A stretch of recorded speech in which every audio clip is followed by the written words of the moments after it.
What is good, YouTube? It's Joey, and today we're continuing our NFL draft recaps. We did the NFC North, and now we're doing the NFC West. Let me know down in the comment section below right now. Do you guys want me to keep making these breakdowns of the NFL draft? Or do you guys want me to go another direction? Exciting news, I did get a video editor, a new video editor, full-time, no watermark. It's really good. So we're going to be coming with some special videos. Update on the Packinals rebuild, by the way. Draft week stands in my way, and also I needed a 2.5 millimeter headset with a microphone so you guys could hear what I'm saying. And those are outdated, though. They don't make those anymore. Everyone uses 3.5 millimeters, and 2.5 millimeters is too small. So that's the issue here, and it stinks. But I'm getting one in the next couple of days. Probably by Tuesday, I'm gonna have it. And maybe I could record Thursday, maybe. I don't know, man. It might have to wait a couple weeks, but I don't know when I could start recording that. But yeah, that and draft week's gotten in my way. But anyways, we're coming with this analysis. The Seahawks are up first, and they didn't really have that many draft picks. First, they had Dwayne Eskridge, wide receiver, Michigan. They used their round 2 pick on this, and this was a surprise. As they pull off so many surprises at the draft. A third receiver was still a need for them, but they had DK Metcalf, Tyler Lockett. I mean, they had a lot bigger needs.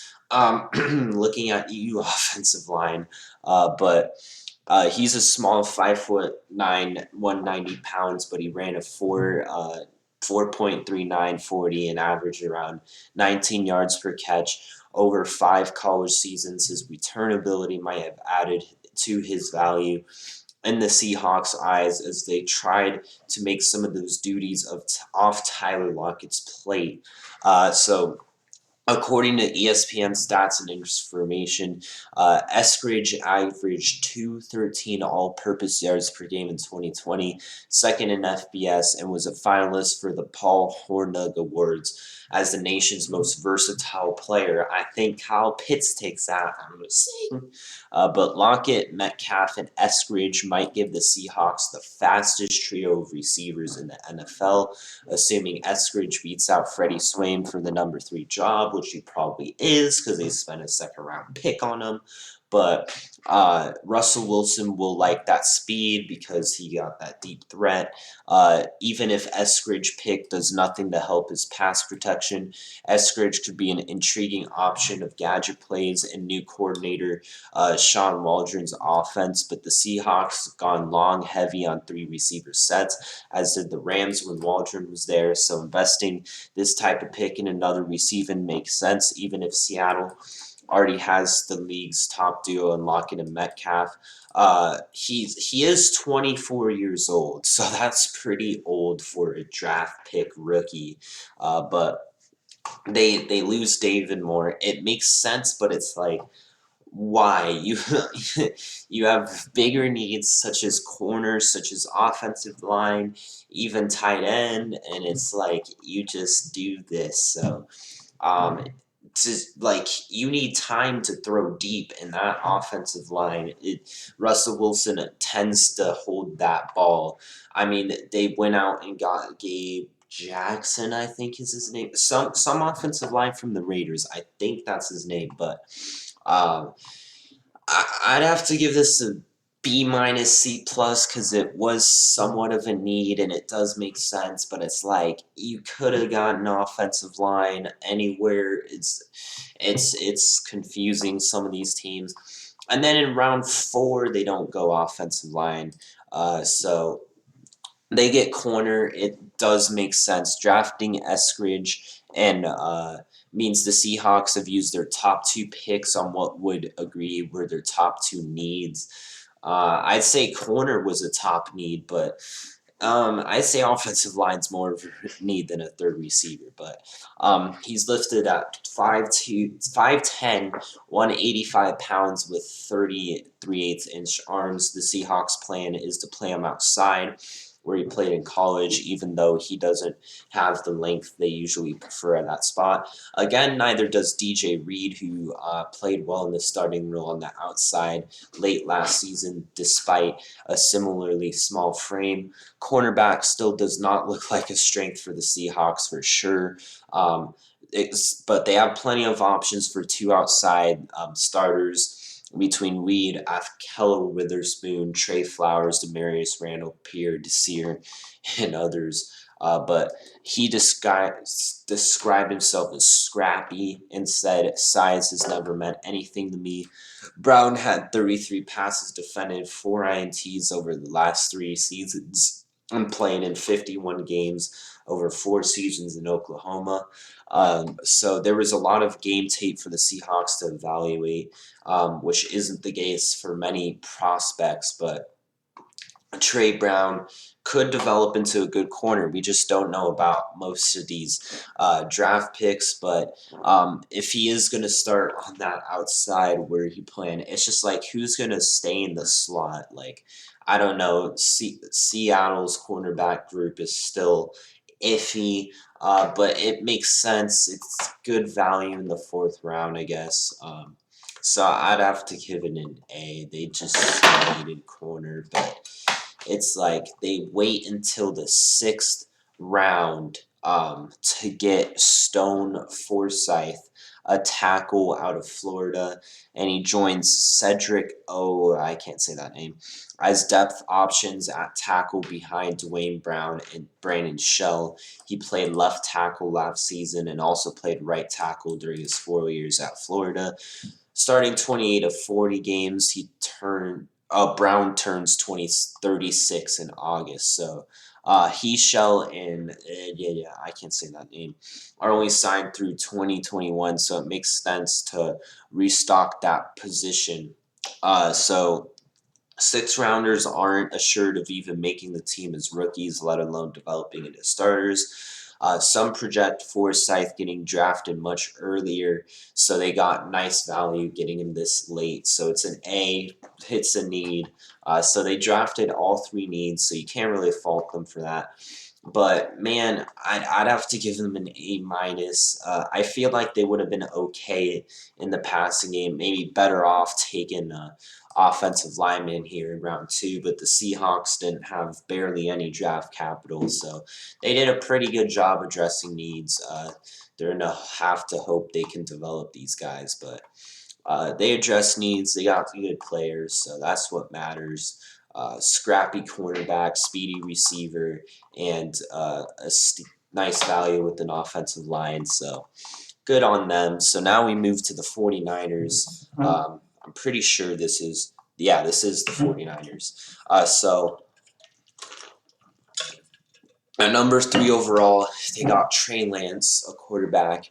And I knew it. I called it. They had to go corner, and I just called it, man. So they took a big risk to trade up to this spot. They didn't want Jimmy Garoppolo as their starter because he's too injury prone. So they take Trey Lance here, so Jimmy doesn't be getting injured all the time. Lance has everything you need to become a superstar in this league, and the 49ers have the ideal roster to help him reach his ceiling. He has talent and a good head coach, so it's like, I mean, he's in a situation to succeed. They take him over Fields, which is interesting, but Lance has wisdom, at least we assume that he is, around the league, that he might need a year to sit and develop, so maybe he sits behind Jimmy G.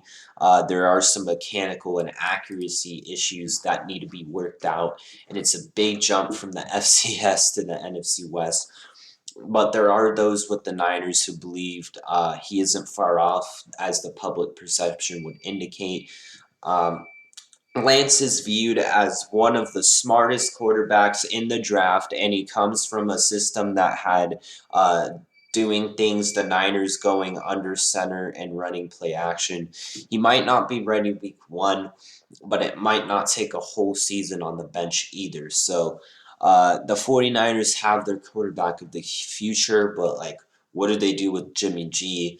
The team said it plans to keep Garoppolo and allowed Trey Lance to sit under him during 2021, but that stance seemed to soften a little bit earlier this week. There will still be teams in need of a quarterback that could be interested in Garoppolo, although it's complicated by his no trade clause and there's a $24 million plus base salary he's owed this year. San Francisco won't give Garoppolo away for nothing, but any time a team takes a quarterback at 3 overall, it starts the clock on the starter's departure. So I'd have to give this an A. I mean, it was him or Fields or Mac Jones, and they got Trey Lance, who's got that great athleticism. It's going to be interesting to see how they use his running ability, but that cannon arm does need to develop that accuracy and decision making, but he can throw some bombs and some dimes. So he's got all the talent, and the developmental part should be the easier part.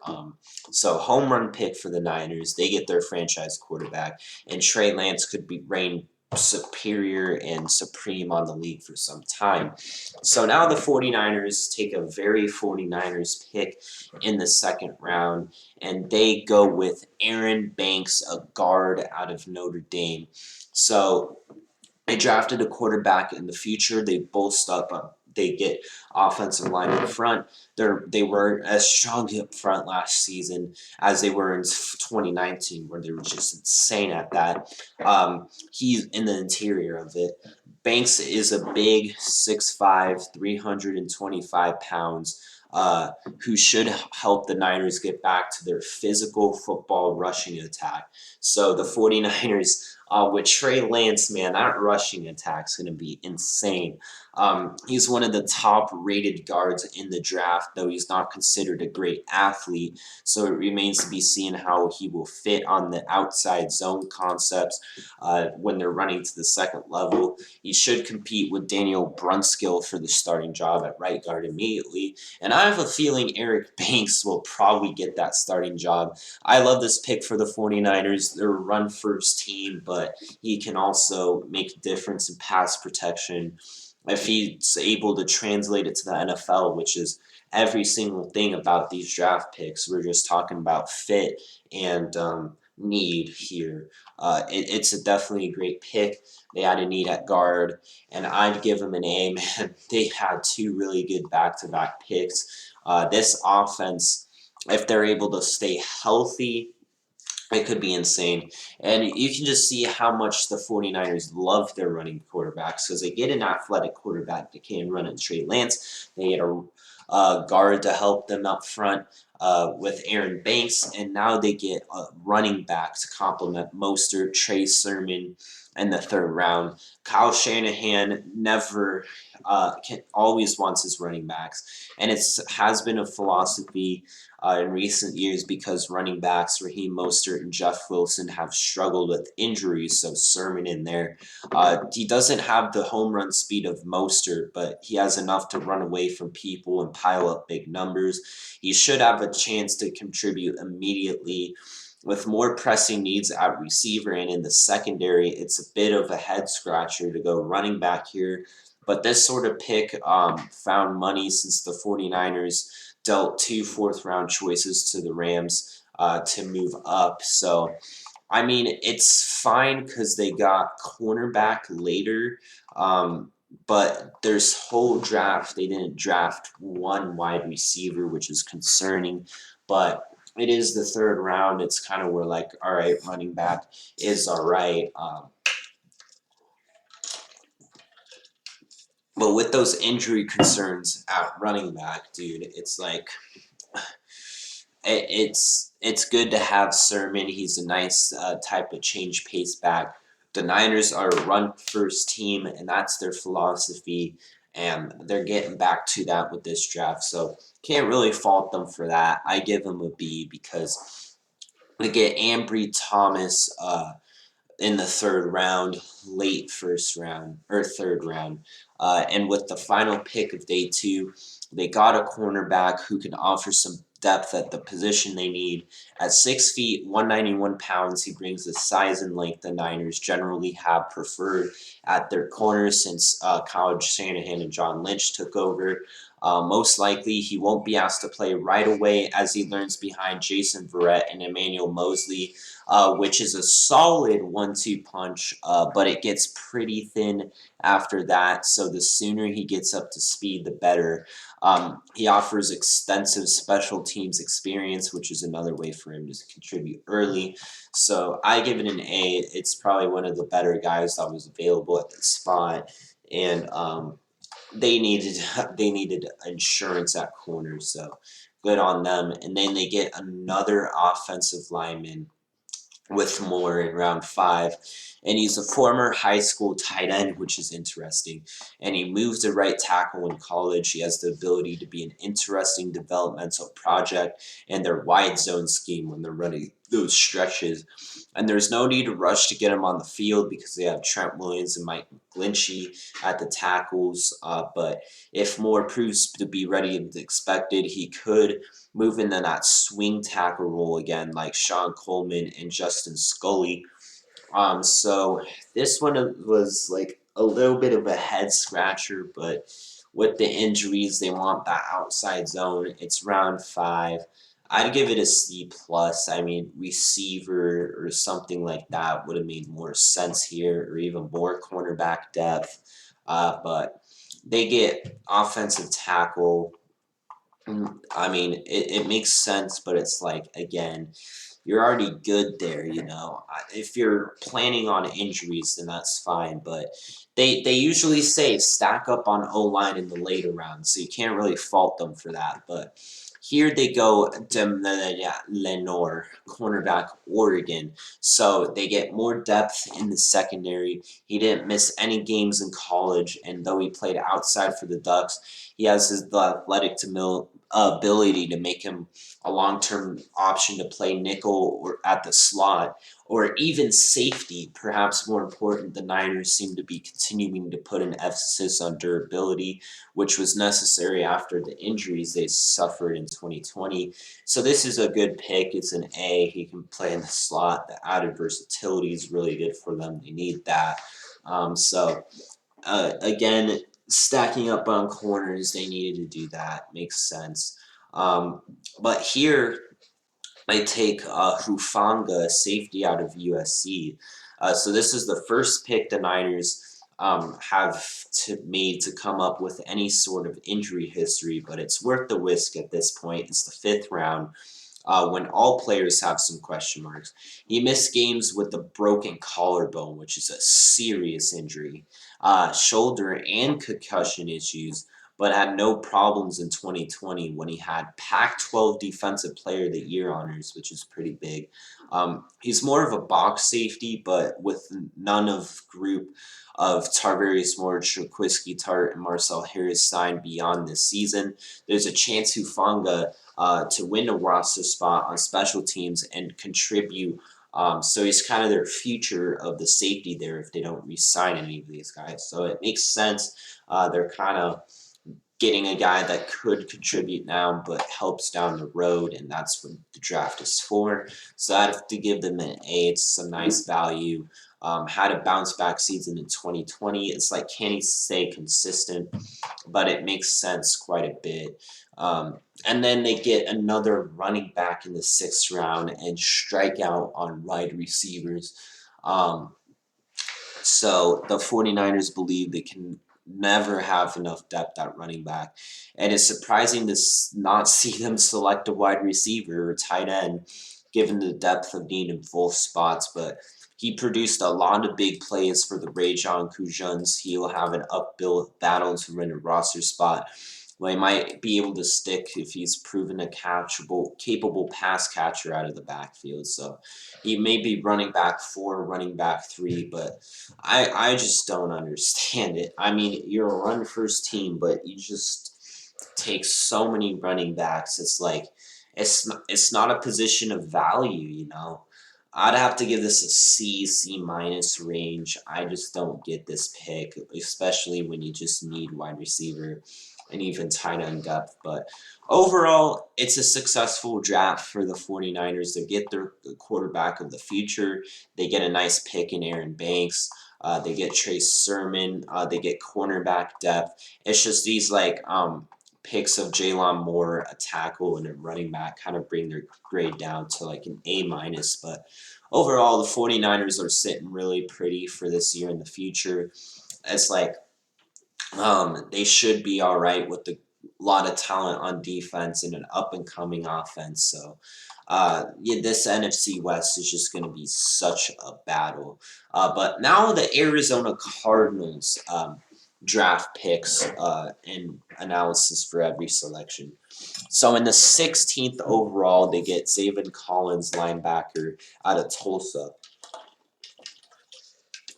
So they go with the safe pick. I would have much rather had Greg Newsome at this spot. But Collins is talented and he's versatile, and leave defensive coordinator Vance Joseph just dreaming where to line him up. But like he did with Isaiah Simmons last season, but the Cardinals are facing a make or break season, and it seems like it would have made more sense to either trade back or even for next picks for even next year's deep draft, or to take a chance on a wide receiver or cornerback, both of which were positions to help us win this season. But Collins isn't the issue, it's the decision to take him. He'll be someone in Arizona that they can groom at inside linebacker and play outside in a pitch, but I'm almost certain he's playing inside linebacker. Probably Mike inside linebacker. But with those positions already established, they need to win now, and it seemed like a put back on the burner. So fitting him in, Steve Keim made it clear during the post-draft news conference, Collins will play inside linebacker, even though he's going as far as he was saying he's lining up next to Simmons. But then the Jordan Hicks situation. He's the veteran, reliable and durable inside linebacker who's the quarterback of the defense. Cliff Kingsbury sounded adamant that Collins will play, saying that a team doesn't pick a player 16th overall if they're not going to play him. I mean, they drafted Simmons last year at 8 and they didn't play him. We have a nice bit of depth at inside linebacker, which is always good. So if Collins struggles as a rookie like Simmons did last year, there'll be players waiting to compete. But there's no doubting Collins' credentials. He won both the Bronco Nagurowski Award as the nation's top defensive player and the Berginac Award as the Defensive Player of the Year. He was only an FBS player last season to have at least 4 sacks and 4 interceptions. At 6'4" and 265 pounds, he has the size to rush the passer and the athleticism to drop back in coverage. He returned 2 of his 4 interceptions last year for touchdowns. So I like this pick. I would have rather taken Greg Newsome, but again, it's like you maybe upgrade at inside linebacker. Inside linebacker comes from a little bit of a need to strength, and it. I mean, I would have rather had Newsome. I'd give it a B. I mean, Collins is a great player, though. He's a top linebacker prospect in the draft. Just how he's so great in coverage, could become the lead linebacker. He has good tackling ability. He can get after the quarterback, good in coverage. So, kind of fits the modern day linebacker. But then at this point, Asante Samuel just went right before we picked, so we had to go Rondell Moore. So I like this pick. Rondell Moore is that speedy, deep threat guy. We already had receivers who look like him at 5'7", 181 pounds, in Christian Kirk and Andy Isabella, who are also taken in the second.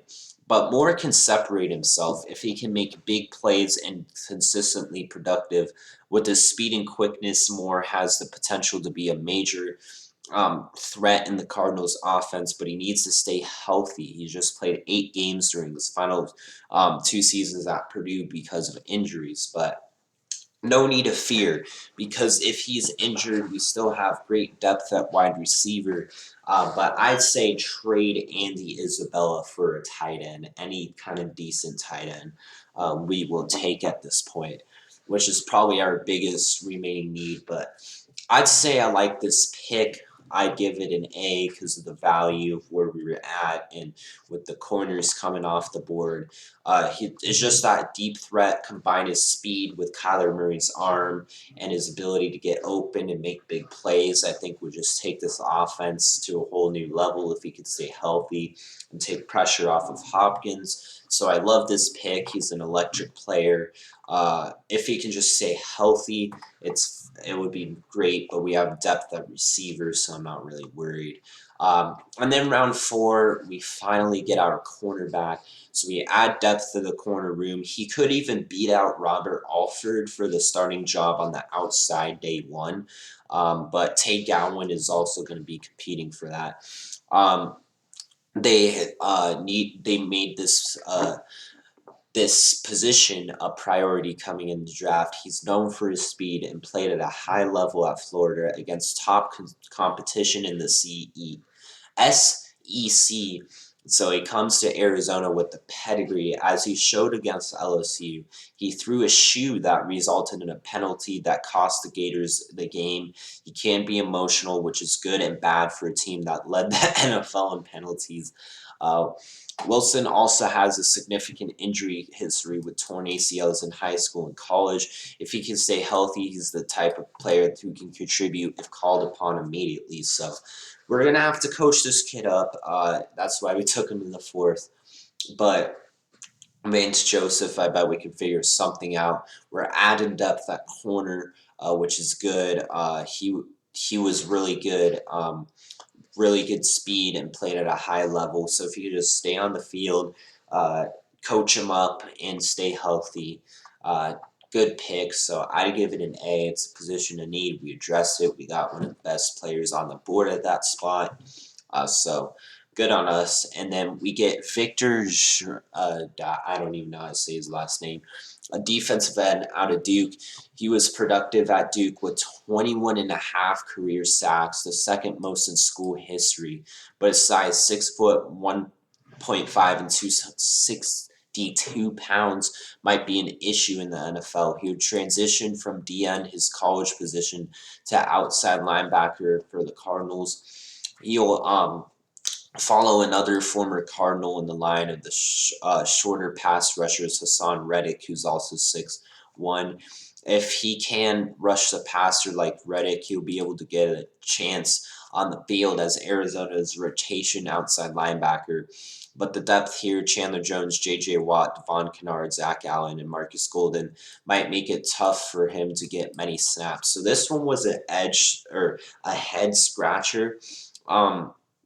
Because we needed depth at inside the D line, DT and defensive end, not so much outside linebacker.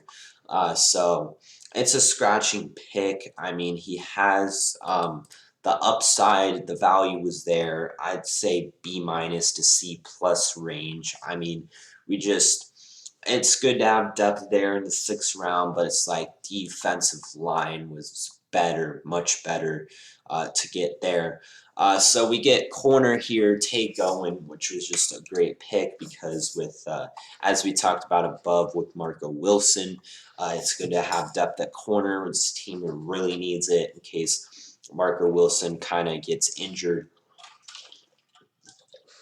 But Tay Gowan may have found the perfect situation, even if he thinks he went lower than he should have. He's 6'1", 186 pounds, and played almost exclusively outside in college in a press man scheme.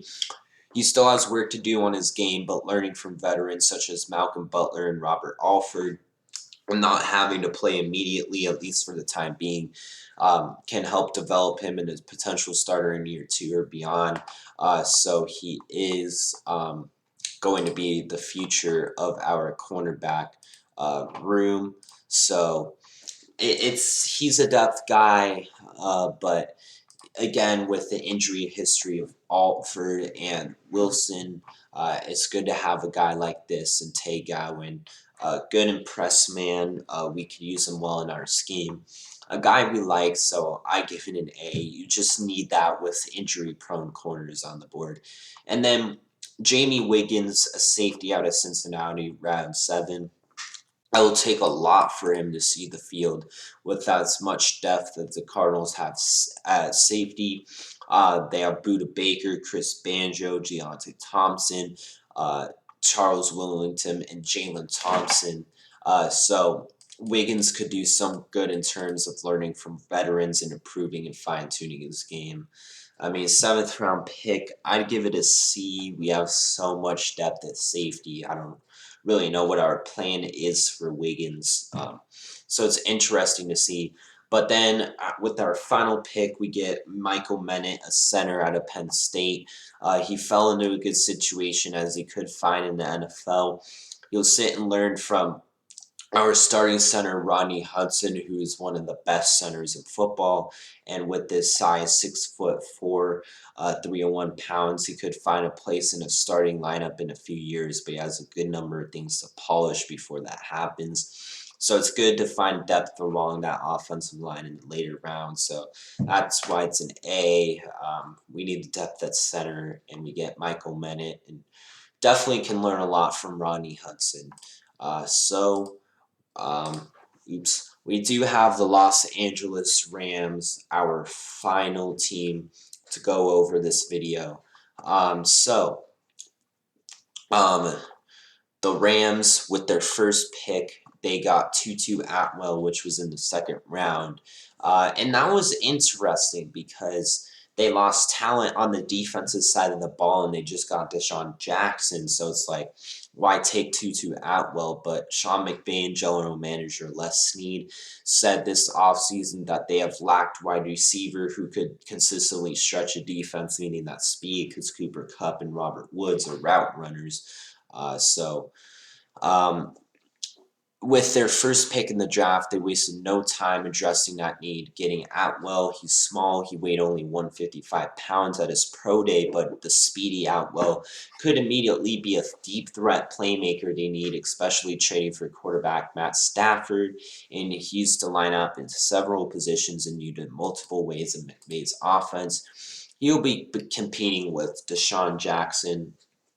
And Deshaun Jackson has struggled to stay on the field, so getting Atwell for sure makes sense. I'd give it an A, or A minus. A minus. We'll leave it at that because they could have went depth on the offensive line. They could have went defense, addressing safety, slot corner, linebacker, but they get Tutu Atwell. Even front 7 help, but they get Tutu Atwell. Him and Stafford should be fun to watch because Stafford has that rocket arm and Atwell has that big playability. But it's like, why get Deshaun Jackson? But he can't stay on the field and stuff, so it makes sense.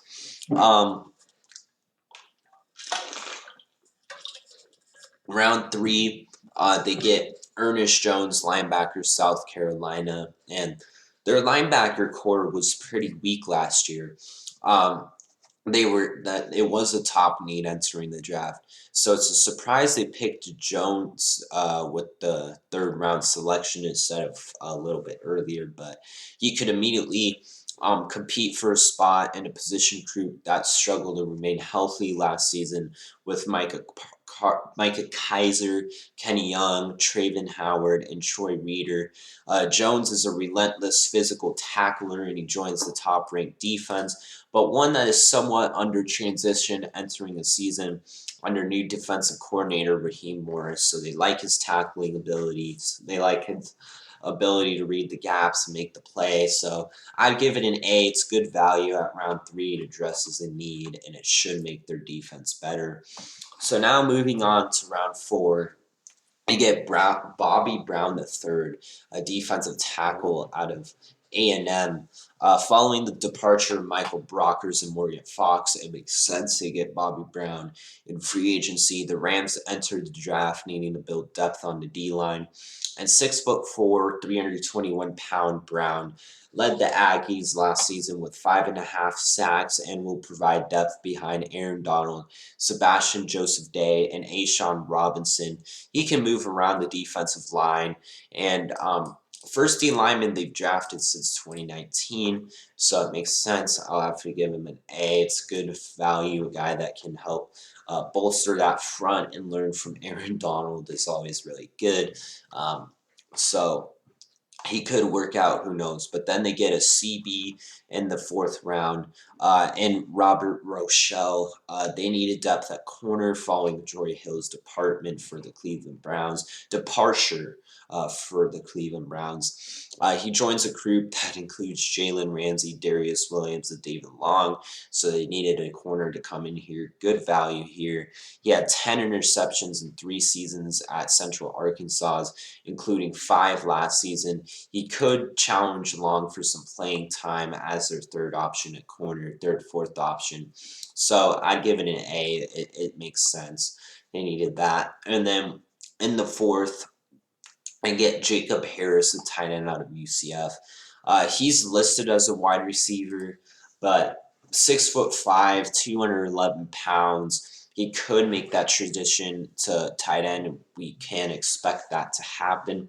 But he was in contact mostly with Rams tight end coach Wes Phillips throughout the draft process and provide another big target for Matthew Stafford. Behind Tyler Higbee, Bryson Hawkins, and Johnny Moot, Harris could be considered somewhat of a project. He's only been playing football for 5 years as he pursued soccer through most of high school before playing football his senior year. But for a guy who's playing football for only 5 years and making it a 4th round is accomplishment, he could fight his way up the tight end ranks for their team. But I'd give it like a B. There's other directions they could have gone, but I mean, I guess they're like their tight ends trying to give Stafford all the help he can get, which is good. Then they get Ernest Brown, another defensive lineman. They add needed depth to their defensive front.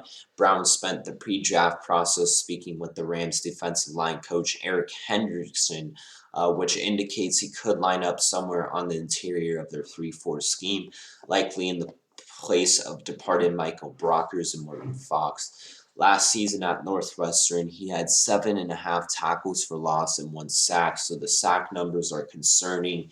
Can he really get after the quarterback? But he can get in that backfield. Depth needed it. Can learn behind Aaron Donald later rounds, so makes sense. I give it an A. They're really filling that depth need at defense. And then they get Jake Funk, running back out of Maryland, in the 7th round. This position did not appear one that needed investment going into the draft with Cam Akers, Darrell Henderson, Raymond Calais, and Xavier Jones. Nevertheless, they got Funk, who proved to be an effective runner and pass catcher when healthy at Maryland, but he suffered 2 season-ending injuries, both times tearing his left ACL. So it's like, is Funk really going to get that much playing time? Is he really going to see the field? And that injury concerns, is he going to make the roster, which is a lot of 7th round picks concern. So I'd give it like a C, C+. I mean, it's not really relevant, but he's got to fight for a position, and the injury concern, it's concerning. But they get Ben, a wide receiver, Notre Dame. Not trying to say that last name. It's really whack. But like Funk's Ben, I just call him that, will compare for a role on special teams. He joins what has quickly become a crowded wide receiver room that added Atwell and Harris, though he projects to be a tight end in the draft. He spent 4 years at Northwestern before he joined Notre Dame as a graduate transfer, so they could help on special teams. It makes sense. B grade. It's the seventh round. And then with their final pick, uh, Leonard Floyd will anchor one side of the outside linebacker pass rush for 4 more seasons after he resigned, but they needed depth opposite of him. Garrett could have a chance to compete among uh, this guy, I don't know how to say his name, Antero Lewis for the first time. He will compete for a spot on special teams. He set the D2 record for a career first fumbled with 15, so that's pretty insane. So I'd have to give it an A. They need that depth. It's the seventh round. So that's all. The Rams and the Seahawks were kind of short-handed a little bit in the draft, but as far as the Rams go, they got their wide receiver. They got that need out of the way, that speedy, stretchy guy that can at least stay on the field and is younger. Uh, Other than Deshaun Jackson. They get their linebacker to help out, which is good. They get depth on the D line and at corner, which was needed. Tight end depth. This one, and Jake Funk were a little head scratching, but and then they get this guy to contribute on special teams and Chris Garrett to contribute as outside linebacker depth. So the NFC West had an interesting draft with the Seahawks having the least amount of picks out of them all. The 49ers kind of, again, trying to assert themselves as a dominant run-first team, getting no receivers. So interesting draft for all these teams. They have all different visions, all different draft process and analysis on who they take. So let me know what you guys think of this down in the comment section below.